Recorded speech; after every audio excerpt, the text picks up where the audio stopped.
হাই viewers, আজি আকৌ এটা নতুন ব্লগলৈ আপোনালোক সকলোকে স্বাগতম জনাইছোঁ। আৰু এয়া দেখিছেনে, মোৰ গোসানী গাড়ীৰ ওপৰত উঠি মাকে টানি লৈ ফুৰিছে। গাড়ীখন উঠিব নাপালে তাৰ খং। আৰু এয়া মই আহিলোঁ গঁৰালৰ ভিতৰলৈকে। প্ৰথমতে তলাটো খুলি ল'লোঁ বাৰু। আৰু দেখিছে এয়া ছাগলী পোৱালিকেইটা ইফালে সিফালে দৌৰি ফুৰিছে। ছাগলী 3জনী আছে, যিহেতু 2জনী মাইকী, 2টাকৈ পোৱালি হৈছে। আৰু এইফালে মোৰ মৰমৰ হাঁহকেইটা দানা খাব নাপায়, ইফালে সিফালে দৌৰি ফুৰিছে। আৰু যিহেতু কালি আবেলিয়ে দানা দিয়া, গতিকে এতিয়া ৰাতিপুৱা আকৌ দানা দিব লাগিব।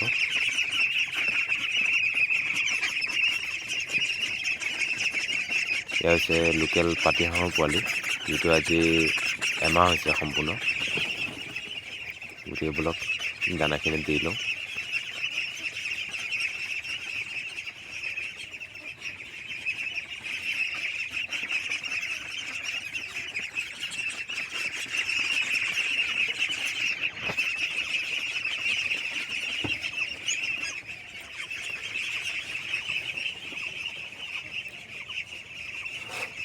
আৰু দানা দিয়াৰ আগতে যিহেতু বস্তাখন পাৰি ল'ব লাগিব, নহ'লে বাঁহৰ ফাকে দানাবিলাক পাৰ হৈ যাবগৈ। গতিকে দানাবিলাক অনিষ্ট যাতে নহয়, সেইবাবে আমি বস্তাটো পাৰি লৈছোঁ। তাৰ ওপৰত ধুনীয়াকৈ পিচ এটা দানাটো ছটিয়াই দিওঁ আমি। আৰু বাকচটো দেখিছেনে, যিহেতু পাৰ চৰাইৰ কাৰণে বনোৱা হৈছিলে, ভৰিতে আহি পৰিছে।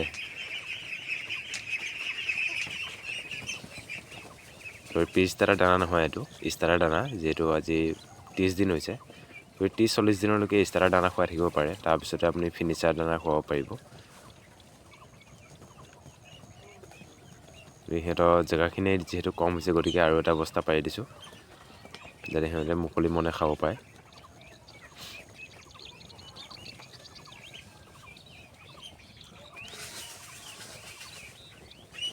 আপোনাৰ ধুনীয়াকৈ এনেকৈ বস্তা এটা পাৰি ধুনীয়াকৈ ছটিয়াই দিব দানাখিনি,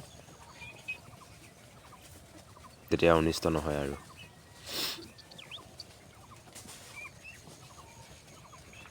দেখিছে ইমান ধুনীয়াকৈ খাই আছে। বোলক এতিয়া টিংটো লৈ পানীখিনি লৈ আহোঁ, যিহেতু পানী খুৱাব লাগিব এতিয়া, কাৰণ দানা খাই লৈছে। দানা খোৱাৰ পিছত পানী খুৱাবই লাগিব। আৰু এয়া মই আহিলোঁ, মটৰটো ছুইচ দি দিলোঁ, আৰু এইফালে মায়ে কাপোৰ ধুই আছে, আৰু মই এয়া বাল্টিঙত পানীখিনি ভৰাই ল'লোঁ। আৰু মটৰৰ ছুইচটো অফ কৰি এয়া পানী লৈ আহি আছোঁ বাল্টিঙত। এয়া বৰ্তমান পালোঁ আহি।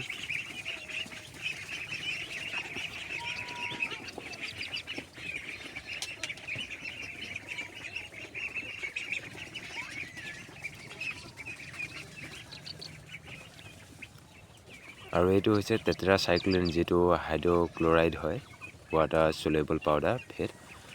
আপোনালোকে এইটো হাঁহৰ যিটো টোপনীয়া বেমাৰ আৰু লেঙুৱাই থাকে, সেই বেমাৰটোৰ কাৰণে এডভান্স খুৱাব পাৰে। যিহেতু আমি পানীত এৰি দিম হাঁহকেইটা, গতিকে পানীত এৰি দিয়াৰ আগত আপোনালোকে খুৱাব পাৰে, তেতিয়া কোনো ধৰণৰ অসুবিধা নাথাকে। গতিকে বেমাৰটো নোহোৱাৰ আগতে যদি আমি খুৱাই দিওঁ, তেতিয়াহ'লে কোনো অসুবিধা নাথাকে।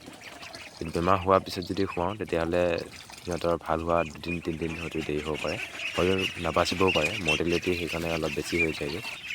আৰু দেখিছেনে, ধুনীয়াকৈ টেট্ৰাচাইক্লিনটো আমি পানীৰ লগত মিহলাই লৈ, আৰু এইফালে মই যিকেইটা ডিব্বা আছিলে তাতে কাটি লৈছোঁ, কাটি লৈ পানীৰ ব্যৱস্থা কৰি দিছোঁ। আৰু সিহঁতে যিহেতু দানা খাই লৈছে এইমাত্ৰ, আৰু এই দানা খোৱাৰ লগতে সিহঁতৰ পানীৰ পিয়াহটো বেছি লাগে।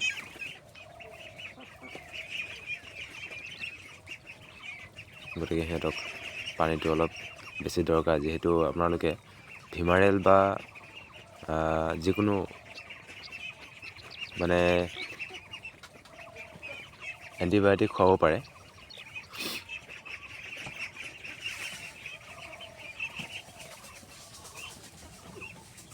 আৰু যিখিনি এডভান্স দিছিলোঁ দানা, সেইখিনি খাই শেষ কৰিলে, আৰু এতিয়া আকৌ ছটিয়াই দিছোঁ।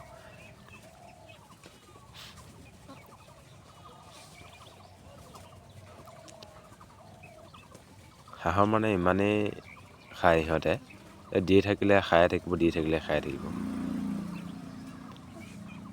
গতিকে মই ইহঁতক যিহেতু 3 টাইম দিওঁ, এতিয়া ৰাতিপুৱা এবাৰ দিছোঁ, আৰু দুপৰীয়া 12টা 1টামান বজাত এবাৰ দিম আৰু আবেলি মিনিমাম 3 বা 4টামান বজাত আৰু এবাৰ দিম।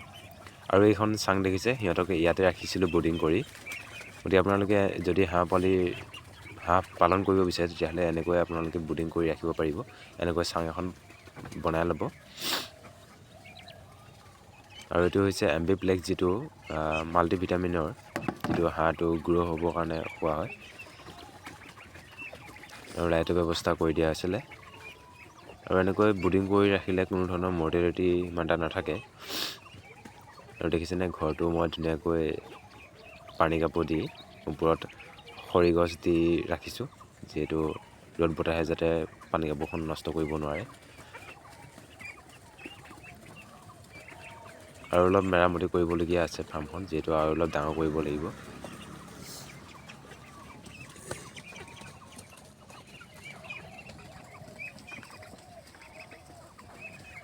বৰ্তমান এতিয়া মোৰ পোৱালি আছে 50টা। গতিকে আকৌ আনিব লাগিব, মিনিমাম 200মান পোৱালি আনিব লাগিব, কিন্তু ডাঙৰ কৰিব লাগিব বিজনেছটো।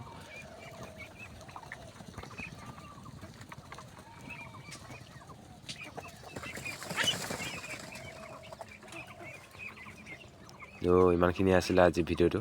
কেনেকুৱা লাগিল নিশ্চয় জনাব, আৰু ছাবস্ক্ৰাইব কৰিবলৈ একেবাৰে নাপাহৰিব। যদি ভিডিঅ'টো ভাল লাগিলে তেতিয়াহ'লে লাইক কৰিব, কমেণ্ট কৰিব আৰু ছাবস্ক্ৰাইব কৰিবলৈ একেবাৰে নাপাহৰিব। আজিলৈ বাই।